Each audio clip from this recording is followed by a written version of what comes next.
Olá, espero que vocês estejam bem, que estejam se cuidando. Seguindo a nossa trilha de aprendizagem, a aula hoje será sobre agentes do relevo terrestre. E os agentes se dividem em agentes internos, que compreendem um conjunto de forças endógenas que atuam do interior para a superfície da Terra, enquanto que os agentes externos são exatamente aqueles que estão na interface. Atmosfera, litosfera, são os agentes externos ou as forças exógenas. Primeiro dado que eu quero que você registre.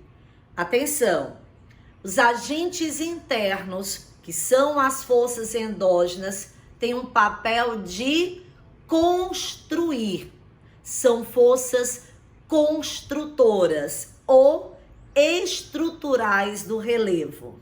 Enquanto que os agentes externos, as forças que atuam na superfície do planeta, são modeladoras, são esculturais do relevo. Então vejam que existe literalmente uma dialética, uma ação oposta. Enquanto os agentes internos, as forças endógenas, constroem, as forças exógenas esculturam, modelam, criando assim as mais diferentes fisionomias ou feições do relevo do planeta.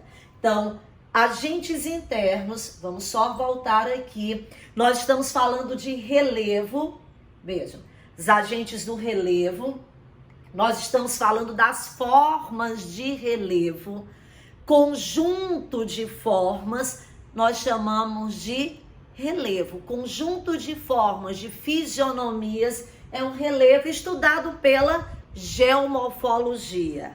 A geomorfologia é exatamente a ciência que estuda esse conjunto de formas. Agentes internos, vulcanismo, tectonismo e abalos sísmicos. São três os agentes internos. Vamos dizer de novo, os agentes que constroem são o vulcanismo, o tectonismo e os abalos sísmicos. E quando falamos em abalos sísmicos, o que você lembra? Vai lembrar de quê? Dos terremotos, da liberação de uma tensão sísmica, já que o nosso planeta possui muita energia. Na astenosfera ocorrem fluxos magmáticos e quando há um excesso de magma, ele extravasa, chega na superfície na forma de uma lava, a lava vulcânica. Não é isso que se consolida, formando as rochas basálticas. Então vejam que aqui, que nós vamos começar pela nossa trilha, pelos agentes internos. E aqui eu tenho os terremotos, os abalos sísmicos. Observe nesta imagem, onde eu tenho a propagação das ondas sísmicas. Aqui eu tenho o hipocentro, o foco de propagação da onda sísmica, onde tudo começa lá no subsolo, e na superfície nós temos o que? O epicentro. A intensidade de um terremoto, a sua magnitude, está muito ligada a essa distância focal, a distância entre o hipocentro, onde tudo começa, e o epicentro, onde essas ondas sísmicas se manifestam. Então, ficar claro isso. Nós temos que analisar a intensidade. Quando fala, olha, o terremoto foi de 8,2 na escala Richter. Nós estamos falando de magnitude Richter. Então, isso significa que 8,2 é um terremoto forte. Muito provavelmente a distância focal foi pequena. E muito provavelmente esse terremoto foi exatamente nas bordas de placas. Então, aqui eu tenho uma imagem exatamente do efeito desses abalos sísmicos, desses tremores bruscos na crosta terrestre. E quem disse que no Brasil não existem? Ah, Malha, me falaram que não existem abalos sísmicos no Brasil. Olhem quantos abalos sísmicos. E aqui eu tenho abalos sísmicos de diferentes intensidades. É claro que você lembrou que o nosso país encontra-se numa zona intraplaca, encontra-se numa margem continental passiva, distante da borda da placa sul-americana. Esta posição intraplaca, ela responde por termos terremotos de baixa intensidade, terremotos mais fracos, de baixa magnitude também. Então aqui nós temos um país e nesse trecho chama a atenção que a proximidade com a Cordilheira dos Andes explica uma grande concentração de sismos aqui no estado do Acre e no extremo oeste aqui do estado do Amazonas. E nas outras áreas você poderia me perguntar por que ocorrem sismos, Amália, em outras áreas do Brasil? Muitos sismos estão ligados a lineamentos, a falhas geológicas, áreas onde ocorreu uma ruptura tectônica e os blocos rochosos se movimentam, gerando os sismos de baixa intensidade. Então aqui é o mapa, vejam que quanto maior o círculo, maior a magnitude aqui, já que está calculado na escala Richter. Vulcanismo e tectonismo. Então, quando nós falamos em vulcanismo, nós vamos pensar da seguinte forma: o vulcanismo é um fenômeno geológico. É um fenômeno geológico encontrado principalmente nas bordas das placas tectônicas, em zonas de subducção. Exemplo, ao longo do anel de fogo do Pacífico, que eu irei mostrar já uma bela imagem. Então, ali nós temos a maior concentração de vulcões ativos do planeta. Então, o vulcanismo é um importante agente construtor do relevo. Então, quando as placas colidem, no qual uma das placas seja de natureza oceânica, ela vai ser exatamente subduzida à astenosfera, literalmente é derretida, dando origem aos abismos. Aí eu tenho uma zona de subducção com relevo abissal, com as fossas oceânicas. Então, o vulcanismo eu encontro tanto nas áreas onde as placas se afastam, no limite construtivo, digamos, lá no Atlântico, as placas se afastam. Nós temos ali a dorsal mediana atlântica com muito vulcanismo. A própria dorsal foi criada pelo vulcanismo submarino. E mais, quantas nações insulares, o Japão, a Nova Zelândia, a Indonésia, Filipinas, outras áreas lá no Pacífico, como o próprio Havaí, todas essas regiões estão intimamente ligadas ao vulcanismo submarino. Olha que imagem incrível, analise a imagem. Desde aqui, olha, do extremo sul da América até a Nova Zelândia, contornando toda essa bacia do Pacífico, nós temos aqui a zona de maior instabilidade tectônica do planeta, como chamamos o anel de fogo do Pacífico. Está diretamente ligado à colisão entre uma placa oceânica e uma outra placa continental, formando assim uma zona de subducção. Toda essa área em vermelho significa vulcanismo ativo. E o vulcanismo, olha quão importante, é um momento onde novas rochas chegam à superfície. E essas rochas, quando decompostas quimicamente, darão origem a solos de elevada fertilidade natural. No Brasil, a própria cultura cafeeira tem muita relação com as terras roxas, com aquele solo argiloso, avermelhado. Aqui eu tenho o mapa da distribuição das placas tectônicas. Então, ao falarmos em agentes internos, quais são os agentes internos? Vamos de novo: o vulcanismo, o tectonismo e os abalos sísmicos. Então, muito ligado a essas bordas de placas. Esse é um conteúdo muito importante. Vocês já pensaram quantos cientistas trabalham para garantir a sobrevivência humana?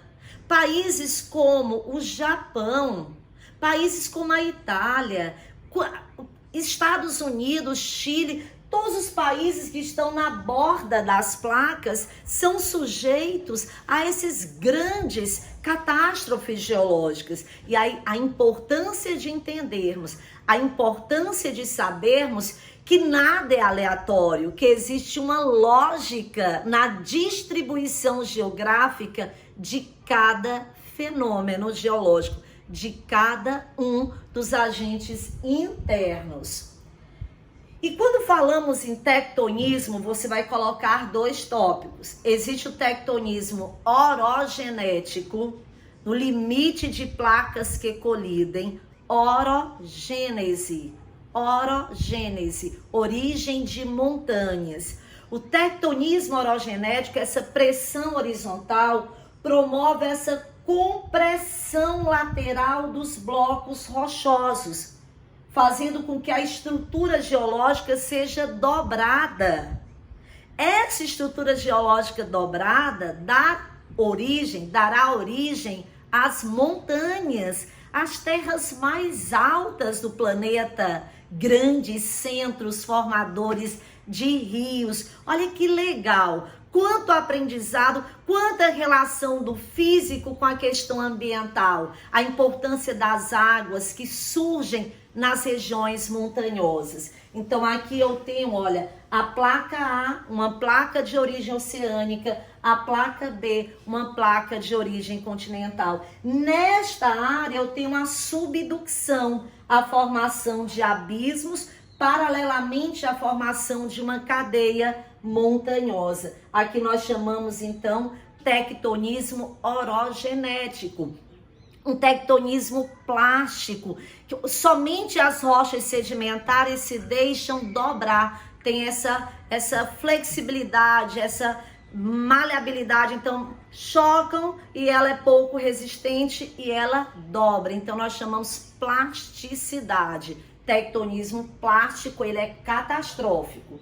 Olha que imagem bela de uma cadeia de montanhas. Sempre, quando estivermos em uma cadeia de montanhas, você vai pensar, então eu estou num contato de placas que colidem. Significa que nesta região é possível, sim, termos não só atividades sísmicas, mas atividades vulcânicas. E agora, o segundo tipo de tectonismo, o tectonismo epirogenético. Veja, quando eu falo em tectonismo epirogenético, eu estou me referindo, veja, é uma referência direta a uma pressão vertical em rochas muito resistentes.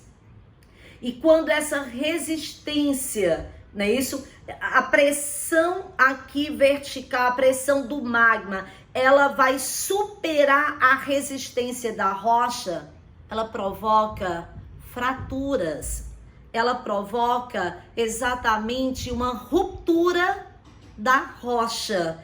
E essa ruptura rochosa fará com que surjam as fraturas, e essas fraturas, elas depois se deslocam. Olhem para cá, eu tenho o bloco que foi fraturado, é a diáclase, e quando esse bloco se movimenta, dará origem a uma falha geológica.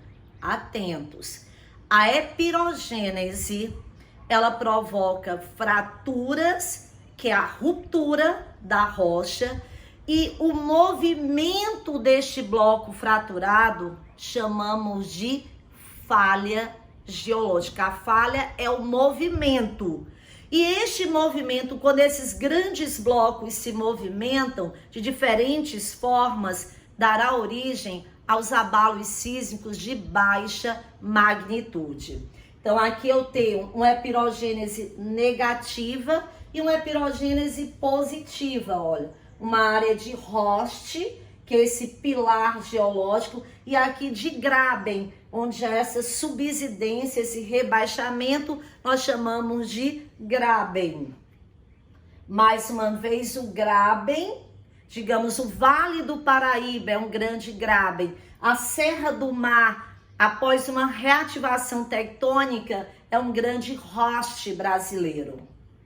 E agora, nós temos a parte dos agentes externos. Lembram? Agentes externos são agentes esculturais, são os agentes modeladores. E eles estão diretamente ligados à ação do rio, dos rios, dos mares, do gelo, é isso, dos organismos vivos, do vento. Então nós temos diversos agentes que nós vamos ter uma sequência aqui para que você entenda que cada agente, quando eu penso assim, vamos trabalhar a ação das águas, o movimento constante das águas dos mares, tanto vai promover a erosão, como vai promover a acumulação. Então, todos os agentes podem ser erosivos ou deposicionais. Então, primeiro,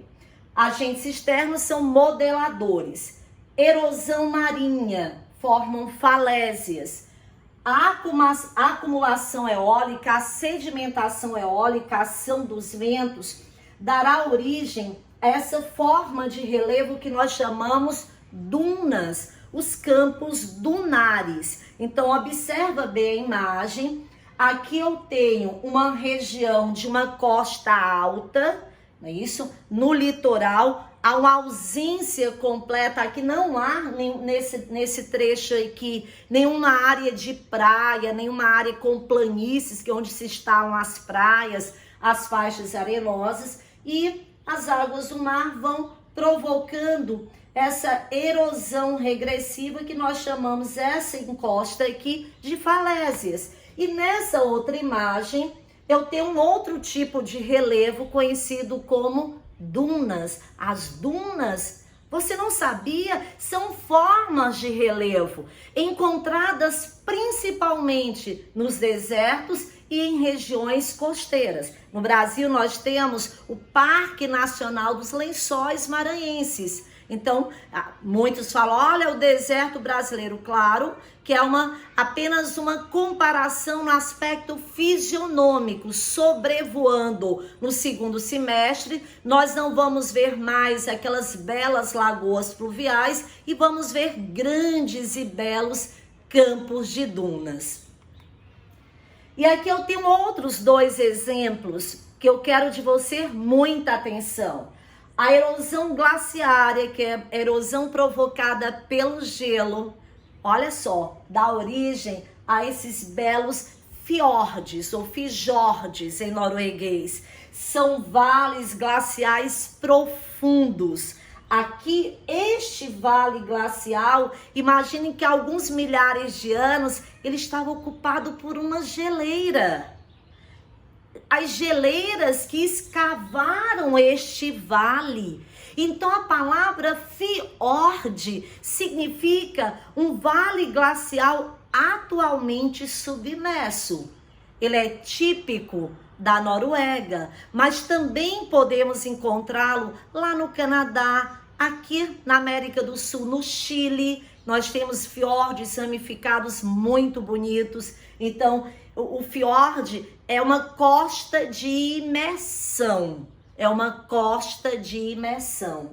E aqui a erosão pluvial. Erosão provocada pelo gelo e a erosão pluvial promovida pela ação das águas das chuvas, formando essas feições de relevo convexas, essas colinas com vertentes convexas, que no Brasil nós chamamos de os mares de morros, um relevo mamelonar. Então, vejam que nós falamos como um todo dos agentes internos, dos agentes externos. Espero que vocês tenham aprendido. Esse é um tema muito importante e muito legal de entendermos e conectarmos com outras temáticas, como compartimentos de relevo, entender a relação nos agentes externos com o clima. Então, continuem estudando. Na próxima aula, nós vamos ter mais sobre paisagens da Terra. Um grande abraço e até a próxima aula.